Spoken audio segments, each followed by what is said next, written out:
آج ہم اللہ سبحانہ و تعالیٰ کے نام القدوس کے بارے میں بات کریں گے۔ قدوس جو نہایت پاکیزہ ہے، ہر نقص سے، ہر عیب سے، ہر کمی سے، ہر طرح کے شرک سے، ہر طرح کی خطا اور نسیان سے، وہ جو اپنی ذات میں بابرکت ہے، عظیم ہے، اسی کے آگے زمین و آسمان کی ہر چیز جھکی ہوئی ہے۔ ہمارا اس کے ساتھ کیا تعلق ہونا چاہیے، اس پر کیسا ایمان ہونا چاہیے، کیسا اعتماد ہونا چاہیے، آج ہم اس پر انشاءاللہ بات کریں گے۔ اللہ سبحانہ وتعالیٰ کی قدوسیت کا اظہار فرشتوں نے بھی کیا تھا۔ قرآن مجید میں آتا ہے، فرشتوں نے کہا وَنَحْنُ نُسَبِّحُ بِحَمْدِكَ وَنُقَدِّسُ لَكَ، ہم تیری تعریف کے ساتھ ہر عیب سے تیرا پاک ہونا بیان کرتے ہیں، تیری پاکیزگی بیان کرتے ہیں۔ تسبیح میں ہر عیب سے پاک بیان کرنا اور تقدیس میں پاکیزگی اور طہارت کا اظہار کرنا مقصود ہے۔ قدس کے معنوں میں طہارت و پاکیزگی بھی آتی ہے۔ اللہ سبحانہ وتعالی القدوس ہے، جو خود اپنی ذات میں، اپنی صفات میں، اپنے افعال میں، ہر چیز میں پاک ہے، ہر عیب سے بالا تر ہے، اور اسی طرح وہ پاک کرنے والا بھی ہے۔ جیسا کہ جنت کے لیے بھی یہ لفظ استعمال ہوتا ہے جو پاکیزگی کا مقام ہے۔ حدیث میں آتا ہے، رسول اللہ صلی اللہ علیہ وسلم نے فرمایا، جو قدرت کے باوجود شراب ترک کر دیتا ہے، اللہ تعالیٰ فرماتے ہیں کہ میں اس کو ضرور حضیرت القدس یعنی پاکیزگی کے مقام یعنی جنت کی شراب پلاؤں گا۔ اور جو ریشم کو باوجود قدرت رکھنے کے یعنی وہ خرید سکتا ہے، پہن سکتا ہے، لیکن اس کو ترک کر دیتا ہے، یا مردوں کے لیے خاص طور پر، تو میں ضرور اس کو حضیرت القدس یعنی پاکیزگی کے مقام جنت میں سے ریشم پہناؤں گا۔ اسی طرح ہم دیکھتے ہیں کہ جبریل علیہ السلام کا نام بھی روح القدس ہے۔ قل نزلہ روح القدس من ربک بالحق، کہہ دیجئے اسے روح القدس نے تیرے رب کی طرف سے حق کے ساتھ تھوڑا تھوڑا نازل کیا ہے۔ اسی طرح تقدیس کا مطلب تطہیر، پاک کرنا ہے، جیسا کہ ہم نماز میں دعا کرتے ہیں، اللہم باعد بینی و بین خطایای کما باعدت بین المشرق والمغرب ونقنی من الخطایا کما ینقی الثوب الابیض من الدنس اللہم اغسل خطایای بالماء والثلج والبرد، اے اللہ میرے اور میرے گناہوں کے درمیان ایسی دوری کر دے جیسی تو نے مشرق اور مغرب کے درمیان میں کی ہے۔ اے اللہ مجھے گناہوں سے پاک کر دے جیسے صاف کپڑا میل کچیل سے پاک صاف کیا جاتا ہے۔ اے اللہ میرے گناہوں کو پانی، برف اور اولوں سے دھو ڈال۔ کسی چیز کو پاک کرنے کے 3 درجے ہوتے ہیں۔ نمبر 1، اس کو دور رکھنا، دور کرنا، یعنی اس چیز سے دور کرنا جو اس کے لیے ناپاکی کا سبب ہے، گندگی کا سبب ہے۔ نمبر 2، گندگی کو ہٹا دینا، جیسے یہاں پر کہا گیا کہ مجھے گناہوں سے پاک کر دے، یعنی جس طرح میلا کپڑا پاک کیا جاتا ہے، یعنی اس کو اس سے نکال دے۔ اور تیسرا یہ ہے کہ اس کو دھونا اور صاف کرنا، میرے گناہوں کو برف سے، پانی سے اور اولوں سے دھو ڈال۔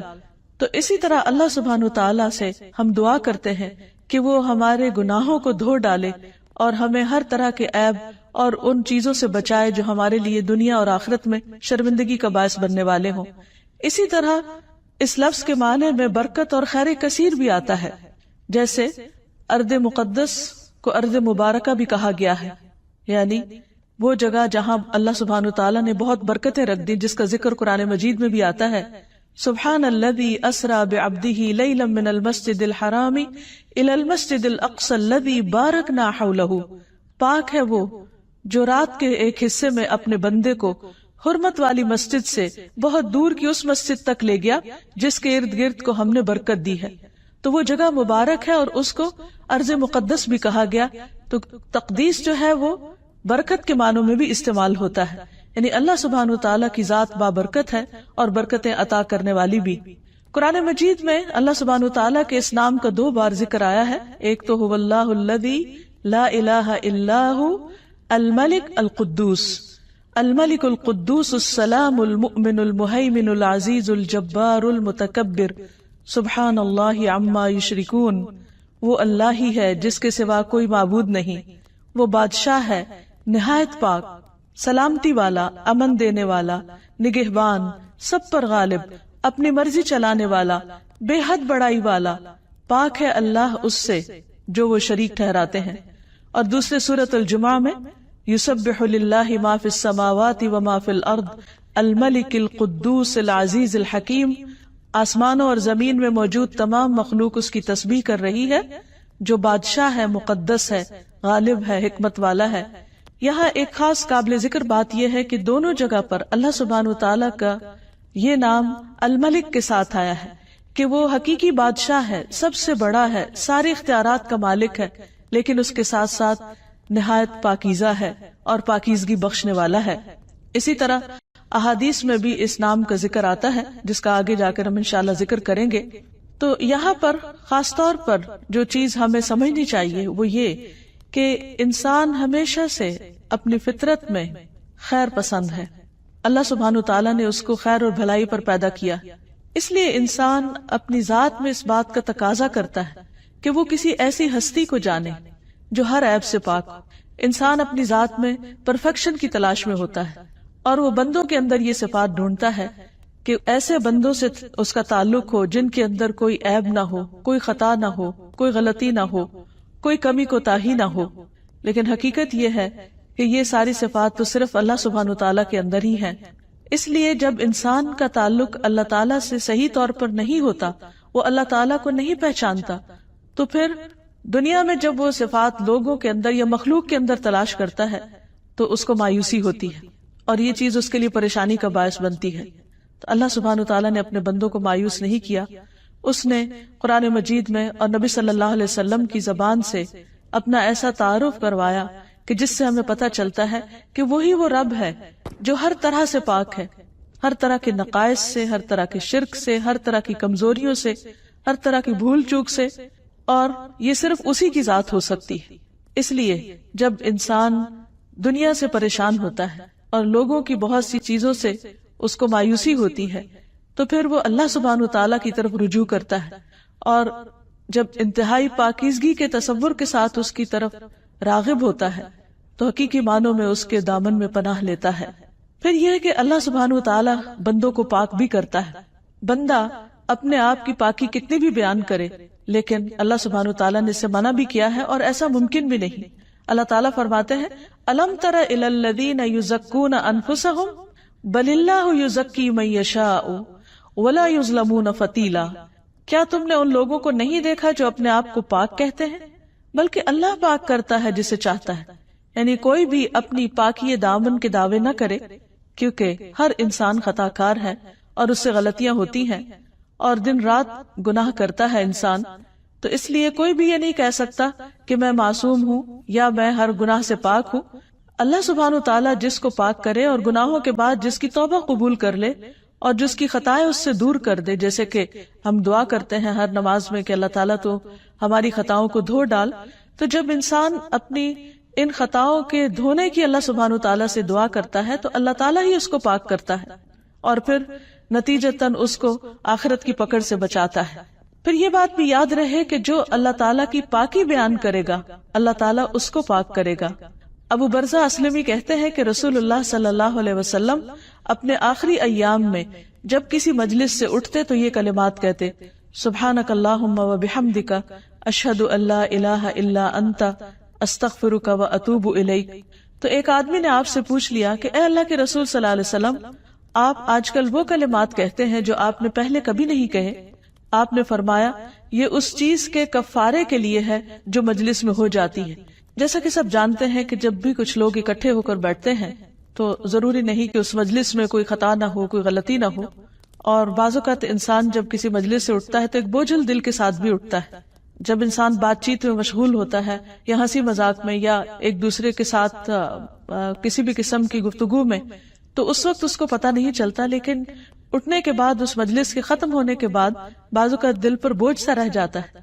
تو ایسے میں اللہ سبحانہ تعالیٰ نے یہ دعا سکھا دی کہ اگر کوئی شخص یہ چاہے کہ وہ ایسی تمام چیزوں سے جو بھول چوک کے ساتھ ہوئی ہو یا بندوں کے حقوق کے معاملے میں اس سے کوئی کمی کوتاہی ہو گئی ہو، تو وہ وہاں سے اٹھنے سے پہلے ہی اپنے آپ کو صاف کر لے اور اللہ سبحانہ تعالیٰ سے بخشش کی دعا کر لے۔ پھر اسی طرح جو دوسروں پر ظلم نہیں کرتا اللہ سبحانہ تعالیٰ اس کو پاک کرتے ہیں، کیونکہ اللہ سبحانہ تعالیٰ خود پاک ہیں اور پاکیزگی کو پسند کرتے ہیں۔ اللہ سبحانہ تعالیٰ ہر شرک سے بھی پاک ہے، اس کا کوئی شریک نہیں، اور پھر اس کے لیے لوگوں نے، انسانوں نے جتنے بھی قسم کے انداد یا شرکا بیان کیے ہیں، اللہ سبحانہ وتعالیٰ ان سب سے بھی پاک ہے. جیسے قرآن مجید میں آتا ہے وَجَعَلُوا لِلَّهِ شُرَكَاءَ الْجِنِّ وَخَلَقَهُمْ وَخَرَقُوا لَهُ بَنِينَ وَبَنَاتٍ بِغَيْرِ عِلْمٍ سُبْحَانَهُ وَتَعَالَى عَمَّا يَصِفُونَ بَدِيعُ السَّمَاوَاتِ وَالْأَرْضِ أَنَّىٰ يَكُونُ لَهُ وَلَدٌ وَلَمْ تَكُن لَهُ صَاحِبَةٌ وَخَلَقَ كُلَّ شَيْءٍ وَهُوَ بِكُلِّ شَيْءٍ عَلِيمٌ. ان لوگوں نے جنوں کو اللہ کا شریک بنا دیا، حالانکہ اللہ ہی نے ان کو پیدا کیا. تو جس کو اللہ نے خود پیدا کیا وہ اللہ تعالیٰ کا شریک تو نہیں ہو سکتا. پھر بغیر علم کے اللہ کے لیے بیٹے اور بیٹیاں گھر ڈالے. جو کچھ یہ لوگ بیان کرتے ہیں اللہ اس سے پاک اور بہت بلند ہے. پھر اسی طرح ایک اور جگہ پر فرمایا قُلْ إِنْ كَانَ لِلرَّحْمَٰنِ وَلَدٌ فَأَنَا أَوَّلُ الْعَابِدِينَ سُبْحَانَ رَبِّ السَّمَاوَاتِ وَالْأَرْضِ رَبِّ الْعَرْشِ عَمَّا يَصِفُونَ. آپ ان سے کہیے کہ اگر رحمان کا کوئی بیٹا ہوتا تو سب سے پہلے میں اس کی عبادت کرنے والا ہوتا. پاک ہے آسمانوں اور زمین کا رب جو عرش کا رب ہے اس سے جو وہ بیان کرتے ہیں. تو اللہ سبحانہ وتعالی ہر طرح کے شریکوں سے پاک ہے، یعنی اس کی ذات اتنی بلند اعلیٰ و عرفہ ہے کہ اس کو کسی بھی مددگار کی اور کسی بھی سکسیسر کی ضرورت نہیں. پھر اللہ سبحانہ وتعالی ہر طرح کے نقص اور کمی سے پاک ہے، جیسے موت سے پاک ہے. قرآن مجید میں آتا ہے وَتَوَكَّلْ عَلَى الْحَيِّ الَّذِي لَا يَمُوتُ. اس ذات پر بھروسہ کیجئے، اس ذات پر اپنا اعتماد رکھیے جو ہمیشہ سے زندہ ہے اور اسے کبھی موت نہیں آئے گی. انسان چونکہ اپنی ذات میں کمزور ہے، انسان محتاج ہے، اس لیے وہ چاہتا ہے کہ وہ کسی ایسے سہارے کو پکڑے، اپنی مشکلات میں کسی ایسے کو تھامے کہ جو واقعی اس کو سہارا دینے والا ہو اور وہ کبھی ختم نہ ہو.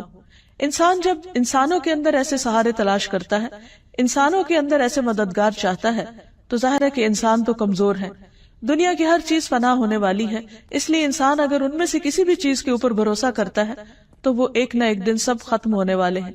اس لیے اللہ سبحانہ وتعالی نے اس ہستی پر یعنی اپنی ذات پر توکل کا حکم دیا اور ساتھ ہی فرمایا کہ وہ اللہ وہ ذات ہے کہ الذی لا یموت، کہ جس کو موت نہیں آئے گی. پھر اسی طرح اسے اونگ اور نیند بھی نہیں آتی، لا تأخذہ سنۃ ولا نوم. اس لیے جب رات کو تمام لوگ سو جاتے ہیں تو اللہ سبحانہ وتعالی نہیں سوتا. انسان زیادہ سے زیادہ کتنا جاگ سکتا ہے؟ اگر کوئی کسی کی مدد دل و جان سے بھی کرنا چاہے تو نہیں کر سکتا اپنی کمزوریوں کی وجہ سے، اپنی کوتاہیوں کی وجہ سے. لیکن اسے ایک ایسی ہستی چاہیے کہ جو ان کمیوں سے پاک ہو، اور وہ صرف اللہ سبحانہ وتعالی ہی کی ذات ہو سکتی ہے. اس لیے اس پر ہی بھروسہ کرنا چاہیے. اس کو ہم چاہیں تو دن میں پکاریں، چاہیں تو رات کو پکاریں، وہ ہر حال میں سنتا ہے. وہ صرف سوتا ہی نہیں، اس کو اونگ بھی نہیں آتی، اس کو تھکاوٹ بھی لاحق نہیں ہوتی. وہ ایک لمحے بھر کے لیے بھی غافل نہیں ہوتا اور وہ ہر وقت سنتا ہے. وہ اونچی آواز سے بھی سنتا ہے اور وہ آہستہ آواز سے بھی سنتا ہے. وہ دکھی دلوں کی پکار بھی سنتا ہے اور وہ عام حالات میں بھی جب بندہ اس کو پکارتا ہے وہ اس کو سنتا ہے. پھر اسی طرح اللہ سبحانہ وتعالی ہر طرح کے ظلم سے پاک ہے. قرآن مجید میں آتا ہے ان اللہ لا یظلم مثقال ذرۃ. اللہ سبحانہ وتعالی کسی پہ ذرے برابر بھی ظلم نہیں کرتا. وَإِن تَكُ حَسَنَةً يُضَاعِفْهَا. اگر وہ ذرہ نیکی کا ہوتا ہے تو اسے کئی گنا بڑھا دیتا ہے. وَيُؤْتِ مِن لَّدُنْهُ أَجْرًا عَظِيمًا. اور وہ اپنے پاس سے بہت بڑا اجر عطا کرتا ہے. یعنی بندوں کی کوششوں کو، بندوں کی نیکیوں کو اپنی رحمت سے قبول کرنے والا ہے. اور کس طرح قبول کرتا ہے کہ کوئی ایک قدم بڑھتا ہے تو اللہ سبحانہ وتعالیٰ اس کی طرف 10 قدم آتے ہیں. پھر اسی طرح ایک اور جگہ پر فرمایا کہ ان اللہ لا یظلم الناس شیئا. اللہ تعالیٰ لوگوں پر کچھ بھی ظلم نہیں کرتا. ولکن الناس انفسهم یظلمون. لیکن لوگ خود اپنی جانوں پر ظلم کرنے والے ہیں. یعنی کسی پہ ظلم کرنا یہ ایک بہت بڑا عیب ہے. اللہ سبحانہ وتعالیٰ اس عیب سے پاک ہے.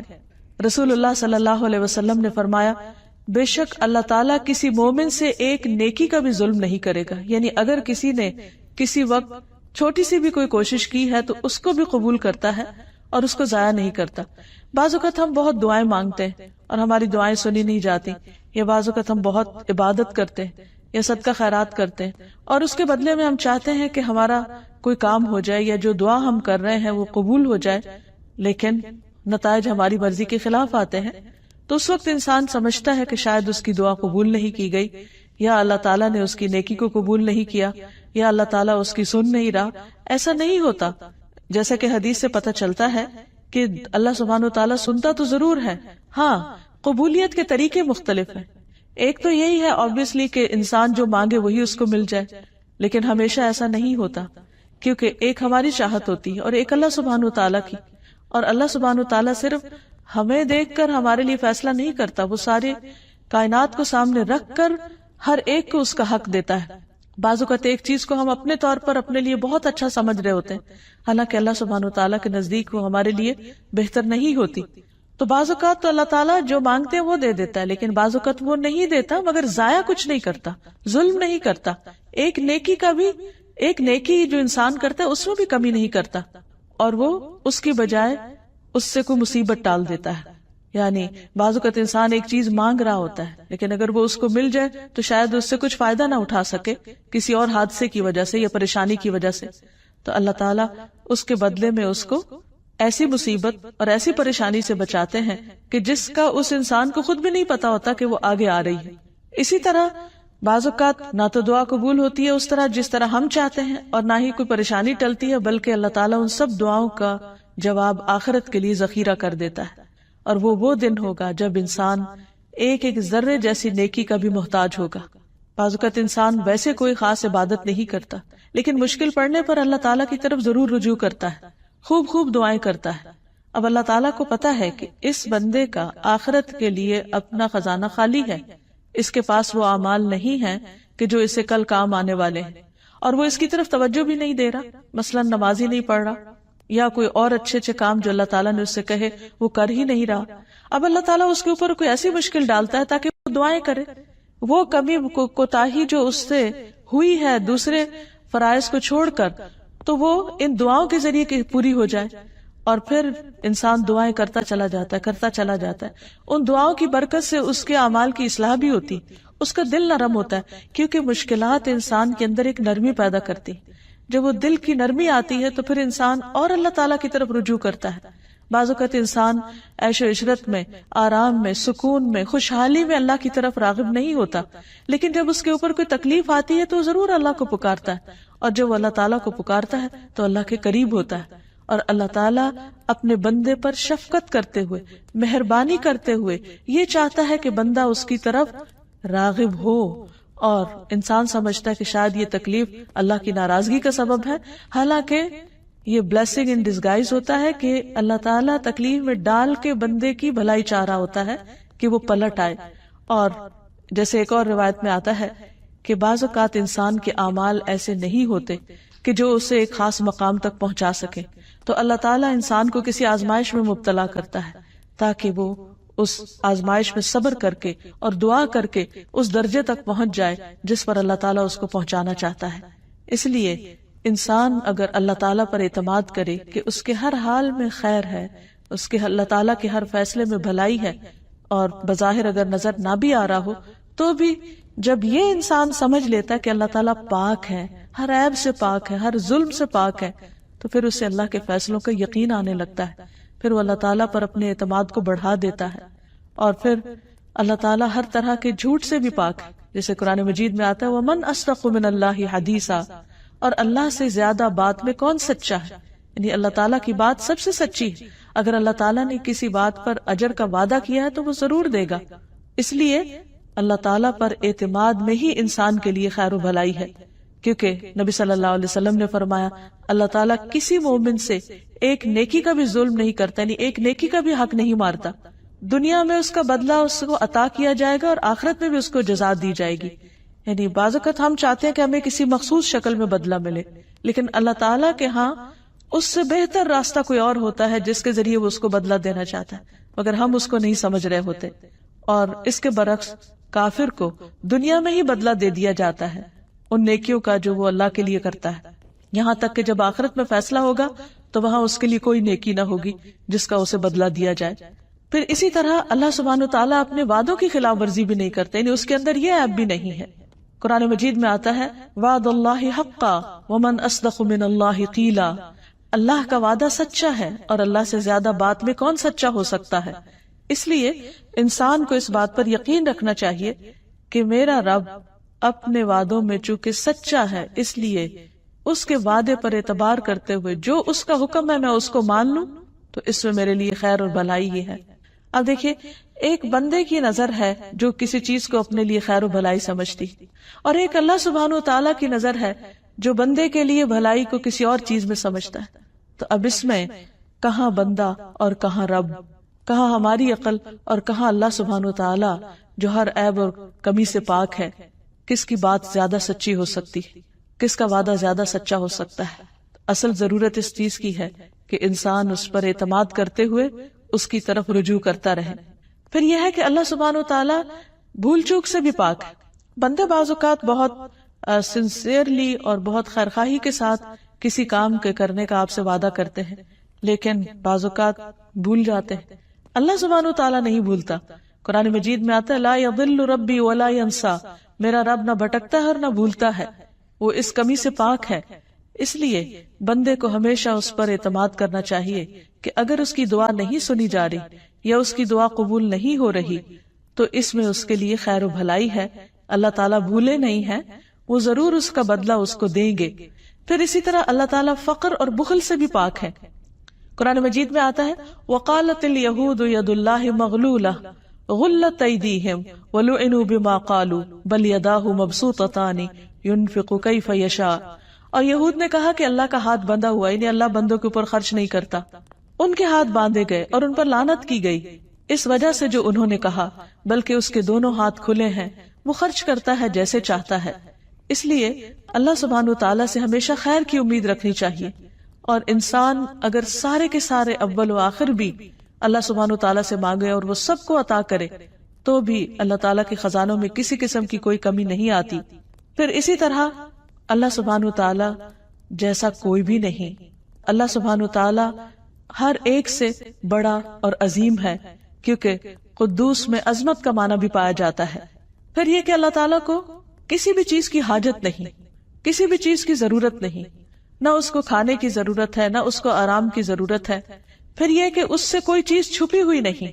ان اللہ لا یخفی علیہ شیء فی الارض ولا فی السماء۔ پھر یہ کہ وہ ظاہر کو بھی جانتا ہے اور چھپے ہوئے کو بھی جانتا ہے۔ انہ یعلم الجہر وما یخفی۔ پھر اللہ تعالیٰ سے کوئی مخلوق بھی اوجھل نہیں۔ بعض اوقات انسان دیکھتا ہے کہ دوسرے لوگ اس پر ظلم کر رہے ہیں اور شیطان اس کے دل میں وسوسہ ڈالتا ہے کہ کہاں ہے تمہارا رب جو تمہیں ان کے ظلم سے نجات دے۔ اللہ سبحانہ و تعالیٰ اگر ہوتا تو یہ بندے ظلم نہ کر سکتے، حالانکہ ایسا نہیں ہے۔ اگر اللہ تعالیٰ کسی بندے کی رسی دراز کرتا ہے، جیسے حدیث میں آتا ہے کہ اللہ تعالیٰ ظالم کو مہلت دیتا ہے اور پھر اچانک اس کو پکڑ لیتا ہے، تو اس کا یہ مطلب نہیں کہ اللہ تعالیٰ دیکھتا نہیں ہے یا وہ ظالم اس کی نگاہوں سے چھپے ہوئے ہیں۔ کچھ بھی نہیں چھپا ہوا۔ قرآن مجید میں آتا ہے وَعِندَهُ مَفَاتِحُ الْغَيْبِ لَا يَعْلَمُهَا إِلَّا هُوَ وَيَعْلَمُ مَا فِي الْبَرِّ وَالْبَحْرِ وَمَا تَسْقُطُ مِنْ وَرَقَةٍ إِلَّا يَعْلَمُهَا وَلَا حَبَّةٍ فِي ظُلُمَاتِ الْأَرْضِ وَلَا رَطْبٍ وَلَا يَابِسٍ إِلَّا فِي كِتَابٍ مُبِينٍ۔ اور اس کے پاس غیب کے خزانے ہیں جنہیں اس کے علاوہ کوئی نہیں جانتا، وہ خشک اور تر سب کا جاننے والا ہے۔ کوئی پتا بھی گرتا ہے تو اسے اس کا علم ہے۔ زمین کی تاریکیوں میں کوئی دانہ یا کوئی خشک اور تر ایسا نہیں جو کتاب مبین کے اندر محفوظ نہ ہو۔ یعنی اللہ سبحانہ و تعالیٰ ہر ایک کی حرکتوں پر نظر رکھے ہوئے ہے۔ ہاں، یہ اس کے قانون کا حصہ ہے کہ اس نے دنیا میں انسانوں کو اچھا یا برا کرنے کے لیے مہلت دے رکھی ہے۔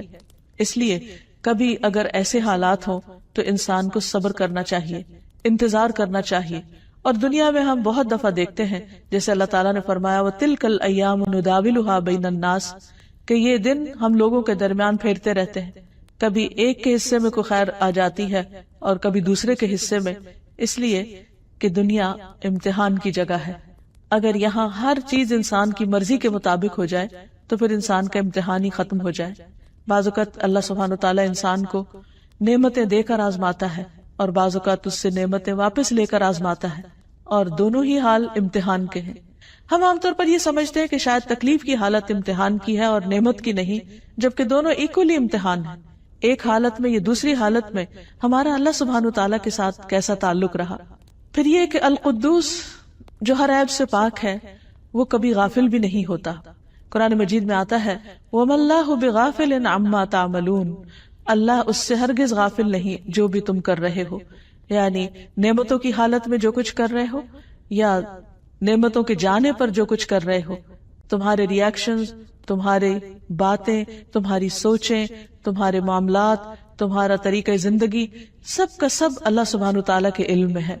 پھر یہ ہے کہ اللہ سبحانہ وتعالیٰ بندوں کی ناقدری نہیں کرتا، یعنی اگر ایک شخص دنیا میں تکلیف اٹھا رہا ہے اور وہ اسٹرگل کر رہا ہے اپنے حالات کو بہتر بنانے کے لیے، اور اس کے ساتھ ساتھ اپنی آخرت کی بھی فکر کر رہا ہے، تو ایسا نہیں کہ اللہ تعالیٰ اس سے غافل ہے اور وہ اس کی کوششوں کا قدردان نہیں۔ اللہ تعالیٰ فرماتے ہیں وَمَنْ أَرَادَ الْآخِرَةَ وَسَعَى لَهَا سَعْيَهَا وَهُوَ مُؤْمِنٌ فَأُولَئِكَ كَانَ سَعْيُهُمْ مَشْكُورًا، اور جس نے آخرت کا ارادہ کیا اور اس کے لیے کوشش کی جو اس کے لائق کوشش ہے، جبکہ وہ مومن ہو، تو یہی لوگ ہیں جن کی کوشش کی ہمیشہ سے قدر ہوئی ہے۔ یعنی ایمان کے ساتھ انسان جو بھی کوشش کرے، چھوٹی یا بڑی، اللہ سبحانہ وتعالیٰ اس کا قدردان ہے۔ پھر یہ بھی یاد رہے کہ اللہ تعالیٰ بلا وجہ کسی کو نہیں پکڑتا، یعنی بلا وجہ کسی پر عذاب نہیں بھیجتا، کیونکہ وہ ظالم نہیں ہے۔ پھر یہ بھی یاد رہے کہ اللہ تعالیٰ کسی کا محتاج نہیں، اسے بندوں کے اعمال نہیں چاہیے۔ بعض اوقات ایسا ہوتا ہے کہ جب ہم پر کوئی مشکل آتی ہے تو ہم اس وقت اپنی عبادت میں اضافہ کر دیتے۔ ہاں، یہ تو ضرور ہے کہ اللہ تعالیٰ کو راضی کرنے کے لیے انسان کو کرنا چاہیے، لیکن اگر کوئی یہ سمجھے کہ نعوذ باللہ اللہ تعالیٰ کو بندوں کے کسی عبادت کی ضرورت پیش آ گئی ہے تو اس لیے اس نے بندوں کے رزق میں کمی کی یا کسی اور چیز میں، تاکہ وہ اپنی عبادت کے ذریعے اللہ کو راضی کر کے وہ کمی دور کروا سکے، تو ایسا نہیں ہے۔ اللہ سبحانہ وتعالیٰ کو کسی کا کچھ بھی عمل، کوئی بھی عبادت نہیں چاہیے۔ ہاں، اگر انسان صبر کرتا ہے تو اپنی ذات کے لیے، کوشش کرتا ہے تو اپنے فائدے کے لیے، شکر کرتا ہے تو اپنے لیے۔ ارشاد باری تعالیٰ ہے وَمَن يَشْكُرْ فَإِنَّمَا يَشْكُرُ لِنَفْسِهِ وَمَن كَفَرَ فَإِنَّ اللَّهَ غَنِيٌّ حَمِيدٌ، کہ جو شکر ادا کرتا ہے وہ اپنے ذات کے لیے شکر ادا کرتا ہے، یعنی اس کی یہ شکر گزاری اس کو خود فائدہ دے گی۔ یعنی ہم جو بھی عبادت کرتے ہیں یا جو بھی اللہ سبحانہ وتعالیٰ کا ذکر کرتے ہیں یا اس کی نعمتوں پر اس سے راضی ہوتے ہیں، اس سے محبت کرتے ہیں، تو اس سارے کا فائدہ کچھ بھی اللہ تعالیٰ کو نہیں، بلکہ اللہ تعالیٰ ہمارے لیے ان سارے اعمال کو گن گن کر رکھ رہا ہے، اور دنیا میں بھی اس کا فائدہ دیتا ہے اور آخرت میں بھی دے گا۔ اسی طرح اگر انسان اللہ تعالیٰ کی عبادت میں تھک رہا ہے یا کوشش کر رہا ہے تو اس کا فائدہ بھی خود انسان کو پہنچنے والا ہے۔ وَمَن جَاهَدَ فَإِنَّمَا يُجَاهِدُ لِنَفْسِهِ، اور جو جہاد کرتا ہے، جد و جہد کرتا ہے، اپنے ہی فائدے میں کرتا ہے۔ إِنَّ اللَّهَ لَغَنِيٌّ عَنِ الْعَالَمِينَ، اللہ سارے جہان والوں سے بے نیاز ہے۔ پھر اسی طرح یہ ہے کہ اللہ سبحانہ وتعالیٰ اس سے بھی پاک ہے کہ کوئی اس کا نقصان کرے یا اس کو کسی قسم کی کوئی اذیت پہنچا سکے۔ اللہ تعالیٰ فرماتے ہیں وَلَا يَحْزُنْكَ الَّذِينَ يُسَارِعُونَ فِي الْكُفْرِ إِنَّهُمْ لَن يَضُرُّوا اللَّهَ شَيْئًا، اور وہ لوگ تجھے غمزدہ نہ کریں جو کفر میں جلدی کر رہے ہیں، بھاگ دوڑ کر رہے ہیں، بے شک وہ اللہ کو کچھ بھی نقصان نہیں دے سکتے۔ تو یہ ہے اللہ سبحانہ وتعالیٰ کی پاکیزگی اور بلندی اور اس کا ہر عیب سے، ہر کوتاہی اور ہر کمی سے پاک ہونا۔ جب ہم یہ جان لیں کہ ہمارا رب ایسا ہے تو پھر ہمیں اس کی طرف اور تیزی کے ساتھ آگے بڑھنا چاہیے، اس پر بھروسہ کرنا چاہیے، اس کا دامن تھام لینا چاہیے اور اس سے خوب خوب دعائیں کرنی چاہیے۔ رسول اللہ صلی اللہ علیہ وسلم اللہ سبحانہ تعالیٰ کے اس نام کے ساتھ خاص طور پر اپنے رکوع اور سجدے میں دعا کیا کرتے تھے، سبوح قدوس رب الملائکۃ والروح، سبوح قدوس رب الملائکۃ والروح، کہ اللہ تعالیٰ بہت پاک ہے، وہ ہستی کہ جس کی بہت زیادہ تسبیح کی جانی چاہیے، اور جو ہر عیب اور ہر نقص سے پاک ہے، جو ملائکہ روح کا رب ہے۔ تو آپ سوچئے کہ کبھی بھی آپ کے دل میں کوئی وسوسہ آئے اور آپ اپنے وسوسوں سے پریشان ہو، یا دل میں کوئی بدگمانی آئے اللہ تعالیٰ کے بارے میں یا اس کے دین کے بارے میں یا اس کے فیصلوں کے بارے میں، یا کسی پریشانی کے وقت شیطان آپ کو اللہ تعالیٰ سے دور لے جانے لگے، تو سجدے میں پڑھ کر یہ دعا مانگیے، سبوح قدوس رب الملائکۃ والروح، کہ اللہ سبحانہ وتعالیٰ کا کوئی فیصلہ بھی غلط نہیں ہو سکتا۔ اللہ سبحانہ وتعالیٰ ظلم نہیں کرتا، وہ کسی پر زیادتی نہیں کرتا، وہ اپنے وعدوں میں سچا ہے، وہ میرے حال سے غافل نہیں ہے۔ تو انشاءاللہ العزیز اللہ سبحانہ وتعالیٰ اس کی ضرور سنیں گے، اور دل پر ایسے وسوسوں کا جو بوجھ رہ جاتا ہے وہ بھی اللہ تعالیٰ دور فرما دیں گے۔ نبی صلی اللہ علیہ وسلم تہجد کے وقت جب قیام کی حالت میں ہوتے، رات کو اٹھتے تو 10 بار اللہ اکبر 10 بار الحمدللہ، 10 بار سبحان اللہ و بحمدہ، 10 بار سبحان الملک القدوس، 10 بار استغفر اللہ، 10 بار لا الہ الا اللہ، اور پھر 10 بار یہ دعا پڑھتے اللہم انی اعوذ بک من ضیق الدنیا و ضیق یوم القیامہ، اے اللہ میں دنیا اور قیامت کے دن کی تنگی سے تیری پناہ چاہتا ہوں، اے اللہ میں اس سے تیری اپنے آپ کو تیری حفاظت میں دیتا ہوں کہ دنیا میں مجھ پر حالات تنگ ہو یا قیامت کے دن مجھ پر کوئی تنگی ہو۔ اور پھر آپ نماز شروع کرتے تھے۔ پھر اسی طرح رسول اللہ صلی اللہ علیہ وسلم نے ایک مرتبہ صحابیات کو فرمایا کہ تم لوگ تسبیح، تحلیل اور تقدیس یعنی سبحان اللہ، لا الہ الا اللہ اور سبحان الملک القدوس یا سبوح قدوس رب الملائکۃ والروح پڑھتی رہا کرو، اور انگلیوں کے پوروں پر گنا کرو، کیونکہ قیامت کے دن ان سے سوال کیا جائے گا۔ تو عام طور پر ہم سبحان اللہ، الحمدللہ، اللہ اکبر تو پڑھتے ہیں، لیکن اللہ سبحانہ تعالیٰ کے اس نام کے ساتھ ذکر کم کرتے ہیں۔ تو اس لیے آپ نے یہ جو خاص تاکید فرمائی کہ اس نام کے ساتھ پکارو اللہ تعالیٰ کو، تو ہمیں اس کا بھی اہتمام کرنا چاہیے۔ رکوع اور سجدے کی حالت کے علاوہ چلتے پھرتے، اٹھتے بیٹھتے، جب دل گھبرانے لگے اور دل پر یہ بوجھ آنے لگے کہ اللہ سبحانہ وتعالیٰ شاید میرے ساتھ ظلم کر رہا ہے یا مجھ سے ناراض ہے، تو فوراً تصور میں لائے کہ نہیں، وہ القدوس ہے، وہ کبھی ظلم نہیں کرتا اور وہ اس کا کوئی فیصلہ کبھی غلط ہو ہی نہیں سکتا، تو انشاءاللہ وہ دل کا بوجھ ہٹ جائے گا۔ پھر اسی طرح یہ ہے کہ عام حالات میں بھی اللہ سبحانہ وتعالیٰ کی تعریف اور تسبیح کرتے رہنا چاہیے، اور اپنے خیالات کو، اپنے عقائد کو ہر طرح کے شرک کی نجاست سے پاک رکھنا چاہیے، اور اپنے تمام اعمال کو اللہ کے لیے خالص کرنا چاہیے۔ یعنی جس طرح اللہ سبحانہ وتعالیٰ پاک ہے تو وہ پاک چیز کو ہی قبول کرتا ہے، تو ہمیں اپنی جسمانی، روحانی، ذہنی اور سوچوں تک کی صفائی اور اپنی نیت کی بھی صفائی رکھنی چاہیے۔ رسول اللہ صلی اللہ علیہ وسلم نے فرمایا، لوگوں اپنے اعمال کو اللہ کے لیے خالص کرو، کیونکہ اللہ تعالیٰ خالص عمل ہی قبول کرتا ہے، کیونکہ وہ پاک ہے، پاکیزہ چیزیں قبول کرتا ہے۔ اسی طرح ہمیں اپنے دلوں کی بھی صفائی کرنی چاہیے، اپنے دلوں کو بھی پاک کرنا چاہیے ہر طرح کے حسد سے، بغض سے، نفرت سے، اور بندوں کے بارے میں بدگمانی سے، اور خود اللہ سبحانہ وتعالیٰ اور اس کے رسولوں اور اس کے فرشتوں کے بارے میں بھی بدگمانی سے، اور طرح طرح کے گناہوں سے، کیونکہ جب انسان کے دل پر گناہ چھا جاتے ہیں تو اس کا دل زنگ آلود ہو جاتا ہے۔ پھر اسی طرح اپنے آپ کو ہمیں اخلاقی برائیوں جیسے جھوٹ، غیبت، طعنہ زنی اور اسی طرح کی اور ایسی قبیح زبان کی خرابیوں سے بھی محفوظ رکھنا چاہیے، تاکہ وہ اللہ سبحانہ وتعالیٰ کی ناراضگی کا سبب نہ بنے۔ بعض اوقات انسان ایک کلمہ زبان سے ایسا نکالتا ہے جس کی وجہ سے وہ جہنم میں اوندے منہ گرا دیا جاتا ہے، اور اس کی ساری زندگی کی نیکیاں ضائع ہو جاتی ہیں، کیونکہ اللہ سبحانہ وتعالیٰ پاک ہے اور اس کی پاکیزگی کا معیار بہت بلند ہے۔ اسے اپنے بندوں سے کسی بھی قسم کی نجاست اور گناہ جو ہے وہ پسند نہیں۔ اسی طرح یہ کہ عبادت میں جسمانی طہارت اور لباس کی طہارت کا بھی خیال رکھنا چاہیے، وضو اور غسل کے ذریعے طہارت کا اہتمام کرنا چاہیے۔